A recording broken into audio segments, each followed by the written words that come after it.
Yeah, y'all gonna stop coming in my live talking about this Victor dude, bro. We hooping this year. Y'all gonna see.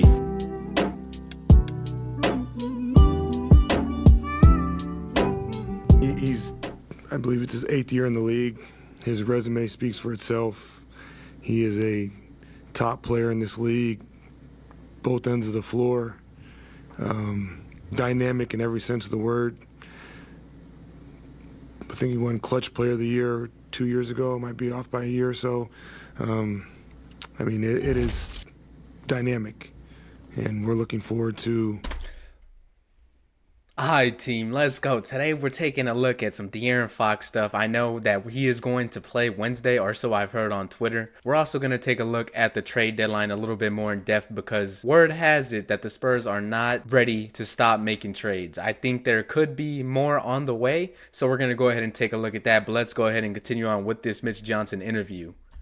Adding him to the group and continuing to grow and trying to maximize and help these guys play off each other. I believe, it's the same for all the teams making trades at this time. The protocol, I'm sure, is guys flying to market, got to get physicals passed from all the parties involved to make sure it's completed. I know the trade's been announced by all teams, but you still just need all those I's dotted, T's crossed in the sense. Look at Fox in San Antonio, man. He's cheesing. He's happy to be here. I would too if I was De'Aaron Fox. You can't get the quality any higher, but Of that, and then, if there is a opportunity for De'Aaron and Jordan as well to meet us in Atlanta and be ready to go, then they'll be ready to go. I mean, they're in the season. There's no concern of ramping up conditioning or whatnot, and we obviously know there will be a runway of learning our program and terminology and how we do things. But again, these guys have been in the league a while, and there'll be some patience and some, I'm sure, excitement on both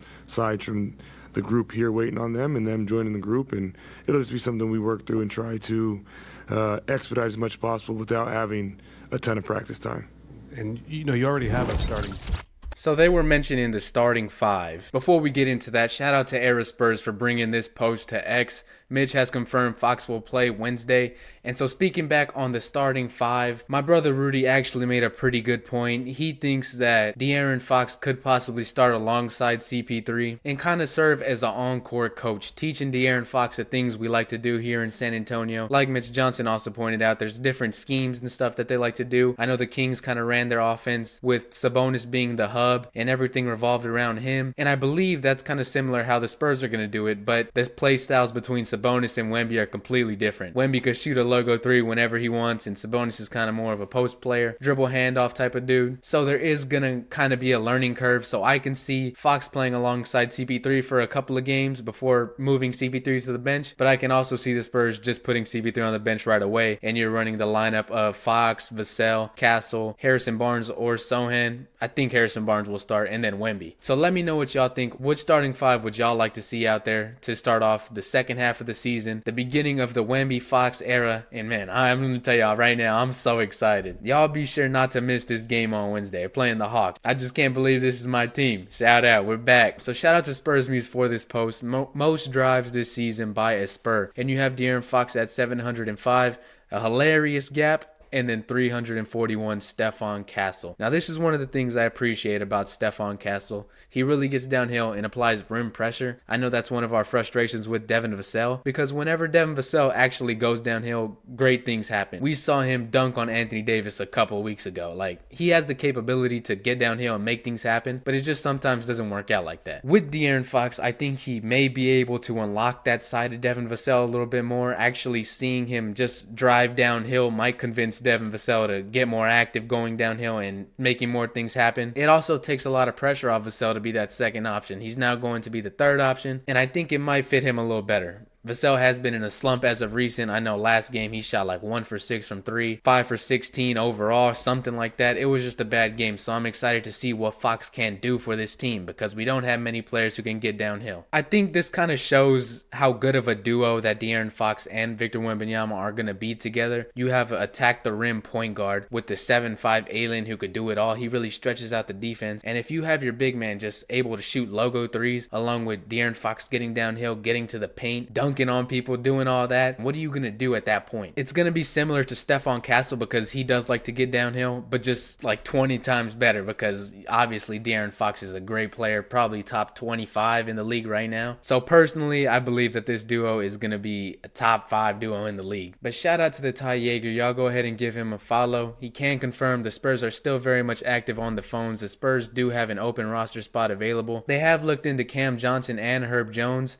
so it kind of looks like they're going the wing route. But personally, I think we need a backup big man ASAP. I know last game we had a scare with Charles Bassey. Someone kind of fell on his knee and he was down, like holding his knee. And so I was wondering, like, is he going to be out? He ended up finishing the game and he seems to be all right. But you just never know with these freak accidents. Even Wemby dove on the floor and kind of hurt his shoulder a little bit. So it was just a bunch of scary stuff going on last night. Prayers for the Memphis Grizzly fan who was courtside. They had a medical emergency. I don't know the condition, but prayers sent out to them. But looking at these players, it looks like the Spurs got one more move in them. I'm excited to see what's going to go down this trade deadline. Y'all leave down below in the comment section. What do y'all want? A wing or a big man? Shout out to Nets Kingdom AJ for this post. The San Antonio Spurs are interested and have made an offer for Cam Johnson. Now, if they're trading for Cam Johnson, I think they got to try and get Day'Ron Sharpe or Nick Claxton, someone in this deal that can play that backup big man, because we can't do the whole season with just 2 big men and Sohan playing the center. We're going to get outboarded, and if we're trying to win, that's not a recipe for success. I know me personally, I would prefer Herb Jones because of his defensive abilities. He was the only wing/guard on the all-defensive first team, I think, last season. And so although I think Herb Jones will cost you a little bit more, I think you would maybe have to give up one of those Atlanta picks in that deal. I do think it would be worth it because you could add Herb Jones to that core. I think he's still pretty young, about 25 or so. Okay, so he's 26. Same thing. Either way, if the Spurs had Cam Johnson or Herb Jones, I would be happy regardless, because Cam Johnson is a very good player. I believe he's shooting 42% from three-point range, and that is something we need desperately on this team. We need a bunch of shooters, especially with Fox not being a great three-point shooter. Y'all leave down below in the comment section, who would y'all rather have, Cam Johnson or Herb Jones? I believe the Nets have said that they want 2 first-round picks for Cam Johnson, but I think they inflated the price to kind of get what they want, which is around 1 first-round pick, because I don't think you're getting 2 first-rounders for Cam Johnson if you got De'Aaron Fox for 3. So I think 1 first-round pick and a solid player like Keldon Johnson or Harrison Barnes. I know those are some of the players that Spurs Twitter has mentioned around. I would be cool with that, but I don't know if there's going to be teams that outbid us like OKC, or even the Kings have wanted him, and they kind of stacked up from the De'Aaron Fox trade, so they could throw some picks at Cam Johnson. I don't know how many other teams are willing to give up, but I think 1 first-round pick and a solid player like Keldon Johnson or Harrison Barnes would be enough. But here's a look at a Nets fan point of view. They said that they would like Cam Johnson, swap rights to either Atlanta's or San Antonio's 25 first-round pick. Now, I think in this trade, if you could give up your San Antonio Spurs 25 first-round pick, I'd prefer to keep the Atlanta's 25 pick, because I think it is going to be more valuable, especially with the Spurs getting Fox. The stock of our draft might actually fall down, and we might move up a little bit in the standings because we do have 2 high-caliber players, a dynamic duo, and so we should be winning more games. With Herb Jones, I don't know how much he's going to cost you. He's definitely going to cost you more than Cam Johnson, but y'all leave down below in the comments section who would y'all rather have. With that being said, the Spurs are looking to make 1 more move. I think 1 more will happen,